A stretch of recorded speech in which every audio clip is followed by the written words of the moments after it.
So after seeing how Haley's been moving, especially in the season finale, I'm sure Montavious is somewhere in the afterlife, wherever he is.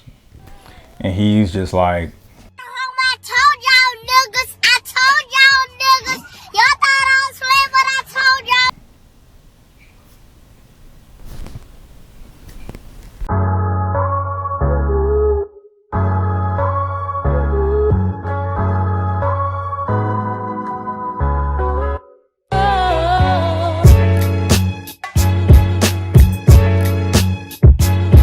hey, what's going on, folks? This is another episode of Just My Opinion with Ryan. And of course, you know what we're going to get into. But before that, you see the pop-up. Please help me get to that 1,000 subscriber goal. And let's get into it, man. This P-Valley finale had me on the edge of my seat the entire show. Like, yeah, I knew some BS was going to go down with certain people. I just didn't know it was going to go down like that with certain people. And if you've seen this before, especially with P-Valley, I may not go in chronological order. I may just jump from, some of the storylines that really, stuck out the most. So let's get into it. I knew some BS was going to go down with Keyshawn, of course. I knew Derek had something up his sleeve. I just did not know what it was. And when it happened, yeah, my heart dropped, man. My heart dropped.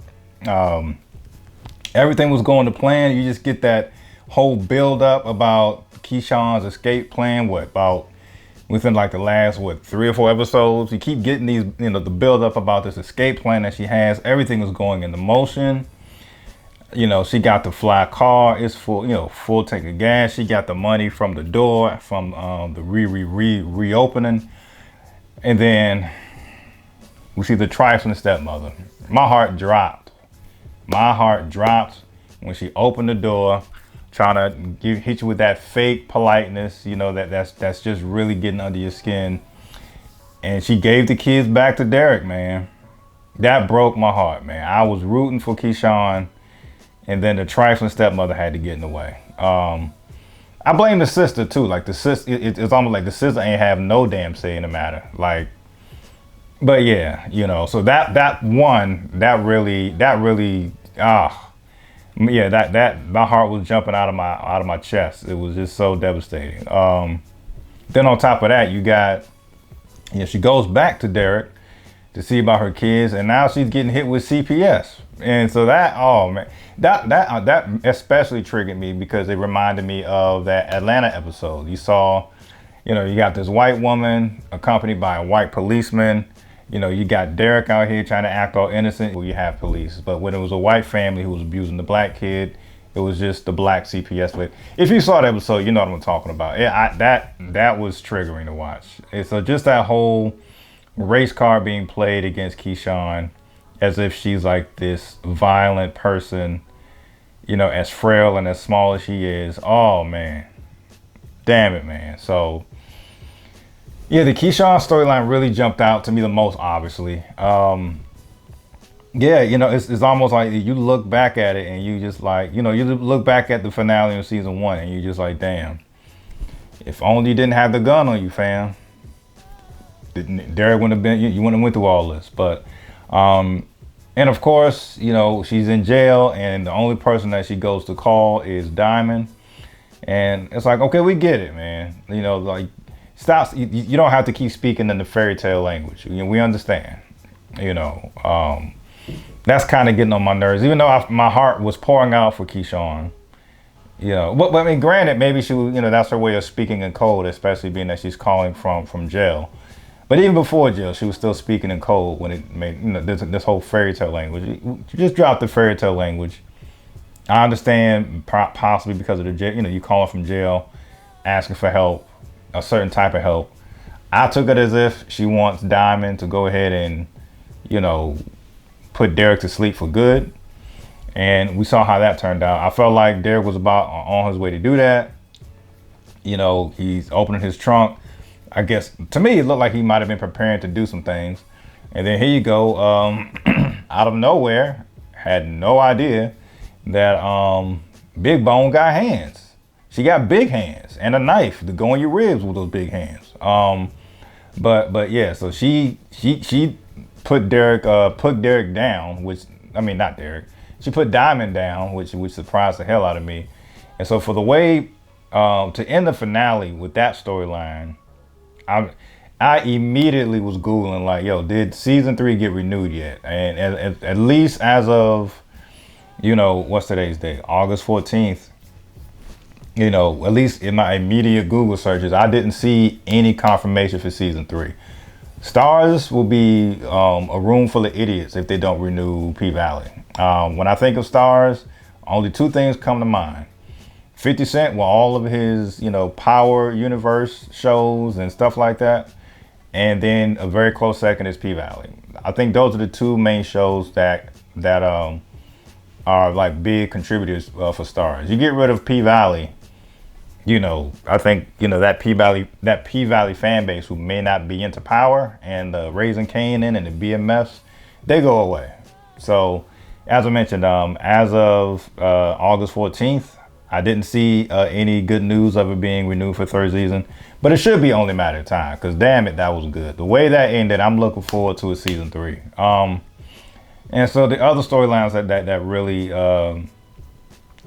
stood out to me, definitely the whole Murder and Clifford storyline. I know some, people, perhaps men, get uncomfortable with the whole Murder and Clifford storyline. As I said in previous videos before, hey, if it's not for you, it's just not for you. Ain't no judgment here, just like there's no judgment for people who have that type of preference. I really enjoyed that. I thought it was a very positive love story, man. And I think the overall message to me is, just live your truth, man. Like, I really feel like no one can really, use that against Murder, being that he's living his truth now. Just 8 Mile that shit. Like Eminem, just own your stuff. You can't make everybody happy anyway. So, with whatever you do, you can't make everybody happy. So you might as well just, do what you do. Simple as that, man. So I thought it was very dope. A lot of roller coasters within that storyline for the finale. For one, you got the whole challenge of, Murder being faced with going on tour with Meg Thee Stallion, aka Tina Snow. And the way they had chemistry on stage and all that stuff, like, he clearly would have been out of here. I think that would have skyrocketed his career. But of course, the kicker is he would have to still keep his, homosexual lifestyle on the down low. So just for the fact that he was faced with, does he keep his lifestyle on the down low and just, go to that elevator to fame, touring with Meg Thee Stallion, or does he stay behind and, be with the person that he loves, which is clearly Clifford? And we see the actions that he chose. He chose to stay with Clifford, of course. And the reason why I say there's a lot of roller coasters is because even though Murder definitely, as the finale was progressing, he was definitely, continuing to let his feelings be known about Clifford. And I felt like Clifford was just trying to protect his heart in a sense, in terms of like encouraging him to go on tour, just coming up with every excuse in the book for why Murder and Clifford shouldn't be together. And so despite all of the walls that Clifford was putting up, Murder was still trying to,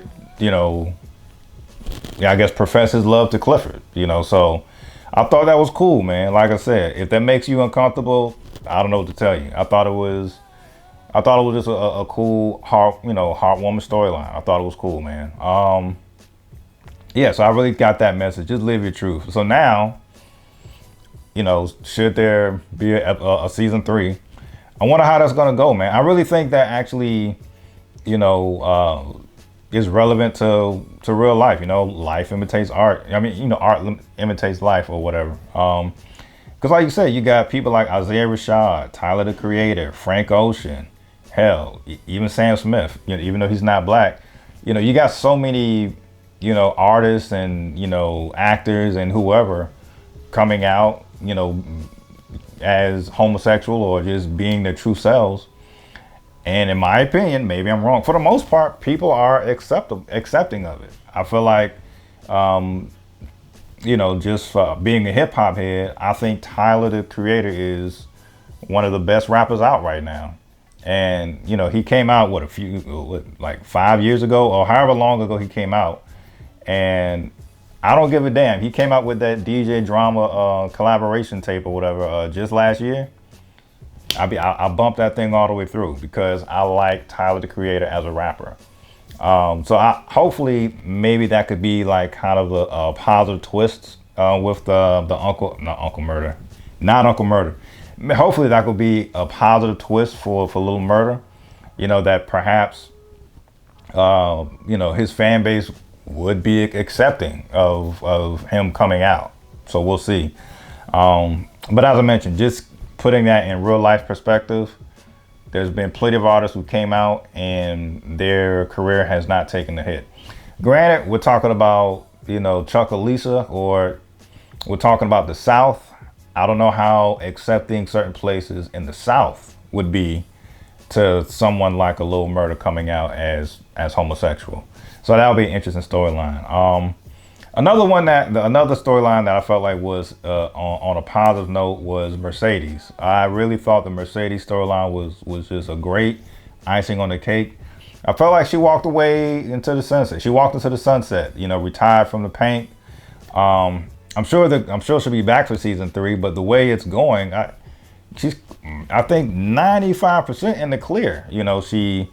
That 7 pounds of pressure was off. There was something about that song dedicated to the 7 pounds of pressure and performing that with Lil Murder that clearly had her feeling like the Mercedes of old. So she was back on her GOAT game. You know what I'm saying? So she was rocking. I think it was something about confronting 7 pounds of pressure that obviously had her, jumping out the gym or jumping off, doing her thing on the pole. Let me stop with the basketball analogies. So I thought that was cool, man. So that was dope. Farrah came through and gave her the $30,000 that she owed her for using her likeness with the photography. So that came in clutch. And with that, she was finally able to open up a gym. It doesn't look like it's necessarily a dance studio for girls. It looks like it's a dance studio for women because you clearly got a pole. So maybe she's doing like a pole dancing class. If I heard it correctly, seems like she's going to name her studio the Mercedes Experience. I thought all of that was great. And I can't front. Like, my heart was my heart was prepared for some disappointment when I saw Patrice walk into the gym, to the studio as well. Especially being that she's mayor. I thought it was going to be some BS like, now that I'm Mayor Bishop, for whatever petty ass reason, I'm about to shut this studio down. You need to pay me, I don't know, X amount of $1,000 under the table in order to keep your studio afloat. I thought it was gonna be something. I thought it was gonna be some BS like that. So I'm glad even the Patrice and Mercedes interaction ended on a high note. Patrice, had that dramatic dialogue, but when it was all said and done, Patrice was like, "I'm gonna be too busy to watch Terica." So you got to watch your daughter. Mercedes has to watch Terica. So I'm relieved with that. The only part that I'm worried about when it comes to Mercedes is Maine. All of a sudden, Maine is looking at Mercedes like the ops all over a simple dance. All because she danced alongside of Lil Murder's rap song. All of a sudden, Maine is looking at Mercedes different. So just some ignorant shit, ignorant gang shit at that. So I thought that was stupid. And on the side note, though, I definitely want to give credit to former professional athletes who can actually, find another path, especially something like acting. For those who may not be familiar, his real name is Thomas Jones, and he was a running back for the Chicago Bears for a good number of years. And he wasn't a scrub. Like, he actually was like a pretty big contribution to the Chicago Bears during his time in the league. So definitely he's doing his thing. So shout out to people like Thomas Jones. And then on the other note, we got Amon Shumpert doing a pretty decent acting job with The Chi. So just wanted to have that note. And I think other than the Keyshawn story let me down, the final storyline that's been a letdown all second season is the Andre Watkins Autumn Night mess. You know, that was I'm glad they got that BS out the way early in the show, because that really annoyed me. You know, you got, you know, so all of a sudden it just sounds corny, man. Like, so Andre Watkins gets caught cheating.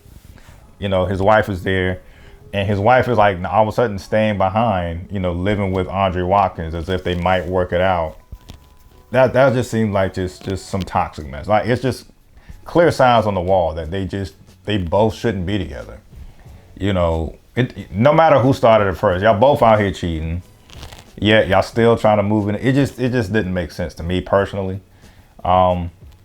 And then of course the main, I can't think of a show that other than the WWF or, you know, Monday Night Raw or something, I can't think of like a fictional drama show to where some character went from hero to heel in a matter of one season. The fact that Haley goes from saving, which goes to great writing, of course, but the fact that Haley or Autumn, whatever she's going by, the fact that she saves the pink in season 1, and then in season 2, you know, she's like one of the most elite scammers ever. You know, you kind of see where Montavious was coming for. You know, you see where you see where Montavious was coming from after you see how Autumn Night was moving in season 2, especially the finale. It's like, yeah, I can now see a scenario. Once again, I feel like they're going to renew season 3. I see a scenario to where Big L is going to be, you know, sent on some type of mission to hunt down Autumn Night. Big L and White Dude, they're probably going to, you know, hunt down. They're going to play the role of Montavious in season 3. They're going to hunt down Autumn Night. That's the only way it got to go down, dog. So yeah, got my man Clifford for 24 stacks, you know, and which is another thing, like, she's dead wrong, obviously. Like, you had a chance to walk away with $5 million. Corbin messed around, found a loophole to bring water around his property, so now they don't need the pink anymore. And now, because you wanted to be greedy and you asked out of $5 million, now you want to steal from Clifford. So the whole thing was just raggedy on Autumn's part. So yeah, you know, of course I don't wish, even though this is all fictional, it's like, nah, man, like Clifford can't, you know, Clifford got to get some get back. Clifford, Big L, somebody has to get some get back, because that was just wild. And then on a final positive note, let's end this video on a positive note. Ernestine lives.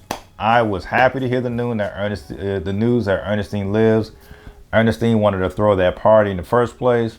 That's where we saw Murder, you know, kiss Clifford in front of everybody. I thought it was dope to see Ernestine, and then you see the ghost of Beulah, you know, just looking on, you know, just having this look of approval.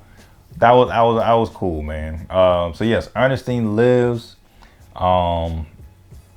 As I mentioned, Stars would be an idiot to not renew P-Valley for another season, the way the reactions were going. And I'm all here for it, man. I thought it was a great show, and I can't wait for season 3. Wasn't that big of a storyline in the finale, but apparently, yeah. Damn. What is it? Oh, Roulette out here, she's pimping now, okay? She then recruited one of Clifford's, you know, closest homegirls to join the stable.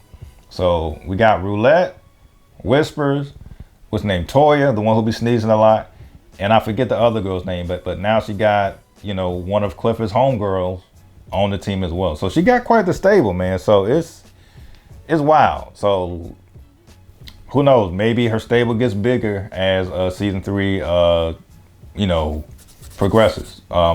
Should stars renew it, which I'm sure they will. Love it or hate it, folks. These are just my opinions. Peace.